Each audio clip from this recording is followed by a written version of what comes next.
प्रतिदिन की तरह ही इच्छापुर गांव में सब चाय की दुकान पर मौजूद हैं। सुखुदा, आज इतनी देर हो गई, शंभुदा अभी तक नहीं आया, क्यों? ठीक कह रहा है, शंभुदा तो इतनी देर नहीं करता। कहीं तबीयत तो खराब नहीं हो गई? क्या पता, आदमी अकेला अकेला रहता है, चिंता होती है। शंभुदा के बिना हमारी शाम की बैठकी एकदम फीकी लगती है। आदमी इतना अच्छा सबके साथ घुल मिल जाता है, कुछ कहने की जरूरत ही नहीं। और क्या, बस इतना ही। शंभुदा की जिंदगी में जो घटनाएं हुई हैं, जितनी रहस्यमयी उतनी ही दिल को छू जाने वाली। यहाँ बैठने से अच्छा है चल एक बार शंभुदा के घर से होकर आते हैं। वही तो अच्छा रहेगा। इंसान ने हमारे दिल में ऐसी जगह बना ली है कि एक दिन ना देखें तो अजीब लगता है। राजेश और विजयन दोनों ये बातें कर ही रहे थे, तभी चाय वाला केसरी बोल पड़ा, तुम लोग शंभुदा के घर से ही घुमाओ और ये लो साथ में चाय ले जाओ। शाम के वक्त अदरक तेज पत्ते की चाय पीना उनकी आदत है। हाँ सही कह रहे हैं, तुम्हारे हाथ की चाय पिए बिना शंभुदा की शाम नहीं होती। राजेश और विजयन अदरक और तेज पत्ते की चाय लेकर शंभुदा के घर की ओर निकल पड़े। करीब 10 मिनट चलकर जब शंभुदा के घर पहुंचे, देखा कि वहां अंधेरा है। शंभुदा का घर तो अंधेरे में है, शाम के वक्त लालटेन तक नहीं जलाया। ओह शंभुदा, दरवाजा खोलो। 2-3 बार पुकारने के बाद शंभू ने दरवाजा खोला। शंभुदा, आज चाय की दुकान पर नहीं गए क्यों? तुम चाय की दुकान पर ना जाओ, ऐसा तो कभी होता ही नहीं। विजयन, राजेश, तुम लोग आओ आओ, अंदर आओ।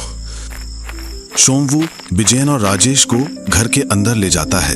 तुम्हारी तबीयत ठीक है ना शंभुदा? शाम हो गई और तुमने अब तक लालटेन तक नहीं जलाया। तुम्हारा चेहरा इतना सूखा सूखा क्यों लग रहा है? क्या हुआ बताओ तो। लालटेन जलाकर शंभू राजेश और विजयन के सामने आकर बैठता है। विजयन झटपट दुकान से लाया हुआ चाय शंभुदा को देता है। सच में तुम लोग मुझे बहुत प्यार करते हो। एक दिन नहीं गया तो चाय लेकर ही चले आए। शंभुदा, क्या तुम भी इस इच्छापुर गांव के लोगों को कम प्यार करते हो? किसी को जरा सी भी परेशानी हो सबसे पहले तुम ही तो पहुंचते हो। शंभू बस मुस्कुराता है, कोई जवाब नहीं देता, जैसे किसी बात को लेकर सोच में है।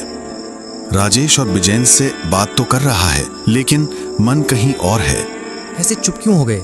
क्या सोच रहे हो बताओ तो। शंभू और कुछ समय चुप रहने के बाद कहता है, असल में आज सुबह से ही मन बिल्कुल अच्छा नहीं है। वो तो तुम्हें देखकर ही समझ में आ रहा है। क्या हुआ, खुलकर बताओ ना, तभी तो हम समझ पाएंगे। हाँ बताता हूँ।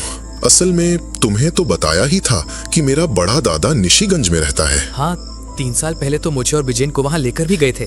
कुछ दिन वहाँ बहुत अच्छा बीता था। बहुत अच्छे इंसान है, ठीक तुम्हारी तरह। क्यों, उन्हें कोई तकलीफ हुई है क्या? कुछ दिनों से उसे चिट्ठी लिख रहा था, लेकिन कोई जवाब नहीं दे रहा था। आज अचानक एक चिट्ठी मिली। क्या लिखा है उन्होंने? बस इतना ही लिखा है कि बहुत जल्दी वहाँ जाकर मिल लूं, बहुत जरूरी है। शंभुदा, इसमें इतना चिंता करने की क्या बात है? असल में वो बहुत अंदर का आदमी है, अपनी कोई तकलीफ आसानी से किसी से कहता नहीं। भाभी के गुजर जाने के बाद अपने मृत बेटे की याद को थामे वहीं रह गया। कितनी बार कहा था मेरे पास आकर रहे, लेकिन नहीं आया। इंसान ही ऐसा है, और अचानक ऐसी चिट्ठी लिखी है, इसलिए चिंता हो रही है। तुम बेकार में चिंता कर रहे हो शंभुदा, इसमें इतना सोचने की बात नहीं है। शायद तुम्हें देखने का मन कर रहा हो बस। शोमू, राजेश और विजयन की बातों से भी जैसे वो पूरी तरह निश्चिंत नहीं हो पा रहा था। अच्छा शंभुदा, चलो ना कल ही मैं, राजेश और तुम तीनों ही मिलकर निशिगंज चलते हैं। विजयन ने एकदम ठीक कहा, यही बेहतर रहेगा। चलो, तुम्हें तुम्हारे दादा से मिलवा भी देंगे, दोनों का मन भी अच्छा हो जाएगा, और वहाँ कुछ दिन बिताने से सभी का मन भी अच्छा हो जाएगा। मैं भी यही सोच रहा था, वहाँ कुछ दिन रहकर लौटे तो मेरा और उसका दोनों का ही मन अच्छा हो जाएगा। लेकिन तुम्हारा काम? अब हमारे पास ऐसा कौन सा बड़ा काम है? धान काटने का काम भी खत्म हो गया है, और अगर कुछ होता भी तो भी तुम्हारे साथ जरूर जाते। जब कोई परेशानी में होता है तो तुम भी तो अपना सारा काम छोड़कर दौड़े चले आते हो। पिछली साल जब मेरे बेटे की तबीयत बहुत खराब हुई थी, तब तुमने कितना जरूरी काम छोड़कर उसे लेकर कोलकाता गए थे अच्छे इलाज के लिए। तुमसे कितनी बार कहा है, उस बात को बार बार मत दोहराओ। तुम सबके साथ खड़े रहते हो, ये ना कहूँ तो इंसानियत ही नहीं रहेगी। शोमू और कुछ कहने ही वाला था कि राजेश और विजयन उसे रोक कर बोले, अब और कुछ नहीं सुनेंगे, हम कल ही वहाँ जा रहे हैं और तुम्हारे दादा के हाथ की बनी कातला मछली की कालियाँ फिर से खाने को मिलेगी। अभी तक उसका स्वाद मुंह में है। शोमू के चेहरे से अब जैसे चिंता की रेखाएं हटकर मुस्कान की धूप निकल आई। मैं तो तुम दोनों से हार गया। सच में मैं बहुत भाग्यशाली हूँ जो तुम जैसे लोगों से मेरा परिचय हुआ। दादा से भी यही कहता हूँ, एक बार इच्छापुर आकर रहो, फिर मौत के पहले कोई यहाँ से जाना नहीं चाहेगा। नहीं शंभुदा, अब कोई दुख की बात नहीं होगी, सिर्फ खुशी की बातें होंगी। अब देखो ना, तुम्हारे दादा को भी यहाँ लाने की पूरी कोशिश करेंगे। यहाँ कुछ दिन सबके साथ रहेंगे तो उनका मन भी अच्छा हो जाएगा। हाँ, देखो तो सही कर पाते हो या नहीं। मैं भी चाहता हूँ कि वो यहाँ आकर हमारे साथ इच्छापुर में रहे। जरूर कोशिश करेंगे। अगले दिन सुबह सुबह ही शंभू, राजेश और बिजेन निशिगंज की ओर रवाना हो गए। शंभू के मन में बहुत खुशी, आखिरकार दादा से मुलाकात जो होगी। दादा के पसंदीदा रसगुल्ले और साथ में धोती पंजाबी भी साथ ले लिया। राजेश और बिजेन बस अपने शंभूदा को ही देखते जा रहे थे। जहां आजकल कम उम्र के सगे भाइयों के बीच भी इतना अच्छा रिश्ता नहीं होता, वहां इतनी उम्र हो जाने के बाद भी शंभूदा और उनके दादा, जो एक ही मां के बेटे भी नहीं, उनके बीच इतना गहरा रिश्ता, वो देखने जैसा। सियालदा स्टेशन से गेदे लोकल पकड़कर निशिगंज की ओर रवाना हुए। दोपहर के बाद से ही जोरदार बारिश शुरू हो गई थी। ट्रेन की खिड़की से खेत, छोटे छोटे गांव, पोखर, ये सब जैसे और भी सुंदर लगने लगे थे।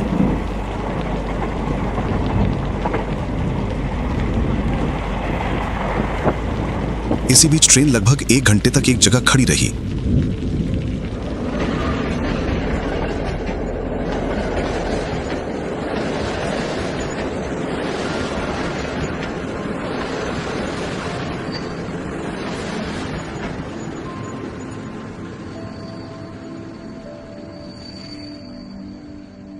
जब तीनों निशिगंज स्टेशन पर पहुंचे तब तक शाम हो चुकी थी। ट्रेन तीनों को उतारकर अंधेरे क्षितिज में पल भर में विलीन हो गई।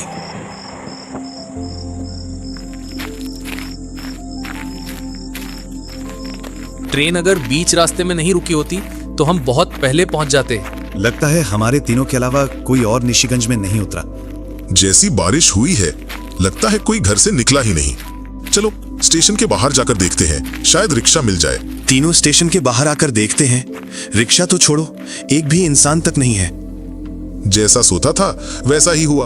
आज तो पैदल ही दादा के घर जाना होगा। अब चलो पैदल ही चलते हैं, ज्यादा दूर नहीं है। मेरे लिए तुम लोगों को तकलीफ हो रही है। इतनी दूर आए, ऊपर से अब पैदल भी चलना पड़ रहा है। क्या कह रहे हो? इसमें भला तकलीफ की क्या बात है? सारा दिन खेत में धूप बारिश में काम करना एक बात है, और ये तो घूमने आए हैं, ये तो आनंद है। तीनों स्टेशन से पैदल ही चल पड़े। शंभू टॉर्च हाथ में लेकर थोड़ा आगे आगे और राजेश और बिजेन पीछे पीछे। देखो, रास्ते में कई जगहों पर पानी जमा हो गया है। कीचड़ और पानी से बचते हुए तीनों आगे बढ़ते रहे। कहीं दूर से मेंढकों की टर्राहट और जंगल की ओर से सियारों की हुक्का हुआ की आवाजें आ रही थीं। तीनों थोड़ा और आगे बढ़े, तभी उन्हें लगा जैसे अंधेरे में कोई उनके पीछे आ रहा है। जमे हुए पानी में किसी के कदमों की आवाज सुनाई दे रही थी। शंभूदा, क्या कोई हमारे पीछे पीछे आ रहा है? मुझे भी ऐसा ही लग रहा है, लेकिन स्टेशन से तो किसी को हमारे साथ आते हुए नहीं देखा। मैं 2 बार पीछे मुड़कर देख भी चुका, अंधेरे में कोई भी नहीं दिखा। रुको, टॉर्च को पीछे फेंक कर देखता हूँ। नहीं तो कहूंगा हमारे साथ ही रहो, तो कीचड़ वाले पानी में पाँव नहीं पड़ेगा। ये कहकर शंभू पीछे की ओर टॉर्च की रोशनी डालता है, लेकिन हैरान होकर देखता है वहां कोई नहीं है। तीनों ही काफी हैरान हुए। लगता है जो भी था किसी और रास्ते पर चला गया। शायद ऐसा ही होगा। ये सोचकर तीनों फिर से चलना शुरू करते हैं। कुछ ही दूर चलते ही फिर वही आवाज, किसी के पानी में पांव रखने की। और इस बार तो ऐसा भी लग रहा था कि जो भी आ रहा है वो तीनों के बिल्कुल पीछे ही है। एक बार तो बिजेन को किसी की ठंडी सांस तक महसूस हुई। रास्ते पर चलते चलते तीनों ये भी नोटिस करते हैं कि निशिगंज के हर एक घर अंधेरे में डूबे हुए हैं, जैसे वहां कोई है ही नहीं। ये क्या, सब इतने जल्दी सो गए क्या? मैं भी यही देखकर हैरान हूँ। जल्दी जल्दी पैर चलाओ, ये जगह मुझे ठीक नहीं लग रही। तीनों ने साफ साफ सुना अंधेरे में डूबे घरों के भीतर से हंसी की आवाज। कोई फुसफुसाकर कुछ कह रहा हो जैसे। तेजी से कदम बढ़ाते हुए तीनों पहुंचे शंभू के दादा के घर। दादा के घर के पास आकर देखते हैं वही हाल, घर अंधेरे में डूबा हुआ। शंभू आगे बढ़कर दरवाजा खटखटाने ही वाला था कि ठीक उसी समय दरवाजा खुल गया। तुम लोग आ ही गए, आओ अंदर आओ। तीनों ही काफी हैरान हुए। दादा पहले से जान रहे थे कि वो लोग अभी पहुंचने वाले हैं। शंभू दादा को देखते ही कुछ और सोच ही नहीं पाया। पांव छूकर प्रणाम किया और गले से लगा लिया। और तभी शंभू का शरीर जैसे सिहर उठा। ये क्या, दादा का शरीर बहुत ही ठंडा है। राजेश और बिजेन भी प्रणाम करते हुए वही चीज महसूस करते। आओ अंदर आओ, बैठो यहाँ। दादा, क्या आपकी तबीयत ठीक नहीं है? आपका चेहरा कैसा हो गया है? कितनी बार कहा था मेरे साथ इच्छापुर में चलो, देखना कितना अच्छा लगेगा, लेकिन नहीं, आप यहीं लेना चाहते थे। नहीं रे, अब किसी और जगह जाने का समय आ गया है। तेरे इंतजार में ही था। क्या मतलब?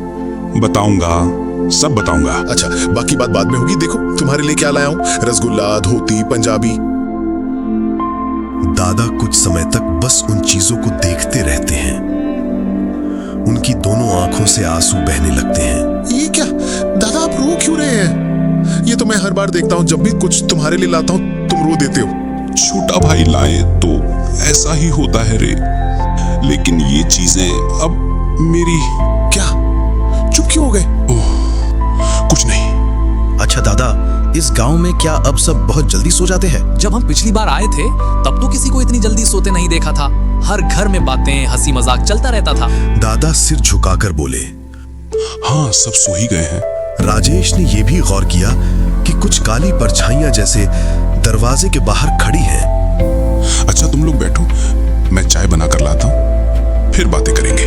दादा अंधेरे की ओर रसोई में चले गए। तीनों रसोई की हालत देखकर भी हैरान हो गए। जो दादा अकेले रहकर भी हमेशा घर को साफ सुथरा रखते थे, अब पूरे घर में धूल की मोटी परत जमी है। ये देखो, दादा रसगुल्ला तो साथ ले जाना ही भूल गए। मुझे दो, मैं रसोई में दे आता हूँ। मुझे भी बहुत प्यास लगी है, मैं भी चलता हूँ। चलो। राजेश और बिजेन जैसे ही रसोई में घुसते हैं, अंदर का नजारा देखकर चौंक जाते हैं। वो देखते हैं कि चूल्हे के सामने एक कंकाल बैठा है। वो पत्थर जैसे जमकर खड़े हो जाते हैं, मुंह से आवाज तक नहीं निकल रही। राजेश और बिजेन नहीं लौटते देख शंभू भी रसोई में आता है और वो भयावह दृश्य देखकर सिहर उठता है। वो कौन है? ये कहकर वो जोर से चिल्ला उठता है और एक पल की देर किए बिना तीनों घर से दौड़ते हुए स्टेशन की तरफ भागते हैं। वो मेरे दादा नहीं हो सकते, नहीं, किसी हालत में नहीं। उनके साथ साथ चल रही थी कुछ काली परछाइयां। तो तुम लोग कौन हो? थोड़ा आगे बढ़ते ही तीनों देखते हैं कुछ कंकाल रास्ते पर खड़े हैं।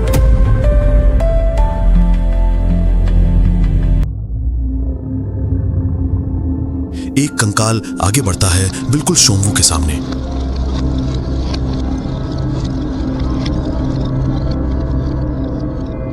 धीरे धीरे वो इंसानी शक्ल ले लेता है। दादा, तुम? हारे, मैं ही हूं। तभी तो कहा था अब इच्छापुर तेरे साथ नहीं जा पाऊंगा। असल में इस गांव में अब कोई भी जिंदा नहीं है, यहां तक कि मैं भी नहीं। ये सुनते ही शंभू धड़ाम से जमीन पर बैठ जाता है, आंखों से आंसू बह रहे हैं। दादा तुम? मत रो भाई, डेंगू की महामारी में सब मर गए, लेकिन किसी का पिंडदान नहीं हुआ, इसलिए मुक्ति नहीं मिली। क्या तू वो काम करेगा? शंभू अब भी रो रहा है। राजेश और बिजेन शंभू को संभालने की कोशिश करते हैं। भाई, हर किसी को मरना ही होता है। शायद मेरी उम्र इतनी ही थी। दादा, आपने मुझे खबर क्यों नहीं दी? कैसी बुलाता तुझे इस मुसीबत में। कितनी बार पंचायत में खबर दी गई कि डेंगू मच्छर मारने की दवा दी जाए, लेकिन जब दवा पहुंची तब तक गांव के ज्यादातर लोग मर चुके थे और जो बचे थे वो गांव छोड़कर चले गए। इसीलिए जब सब खत्म हो गया तब तुझे बताया। दादा आकर शंभू के सर पर हाथ रख। शंभू, तुझे एक और काम करना होगा। तेरे सिवा मेरा और कोई भी अपना नहीं है, इसलिए मेरे घर और जमीन को बेच दे और उस पैसे को इच्छापुर के विकास में लगा देना। मुझे बहुत अच्छा लगेगा। यही मेरी आखिरी इच्छा है। करूंगा दादा, तुम्हारी हर इच्छा पूरी करूंगा। चल रे, कितने सालों बाद तेरी बौधी से मिलना होगा। कितने दिन से वो अकेली है, अब हम मिलेंगे। इसके बाद दादा की शक्ल धीरे धीरे हवा में घुल जाती है। अगले दिन शंभू दादा की आंखों में आंसू लिए उनका पिंड दान करता है और जमीन बेचने के बाद मिले पैसे से इच्छापुर में एक महिला विद्यालय की स्थापना होती।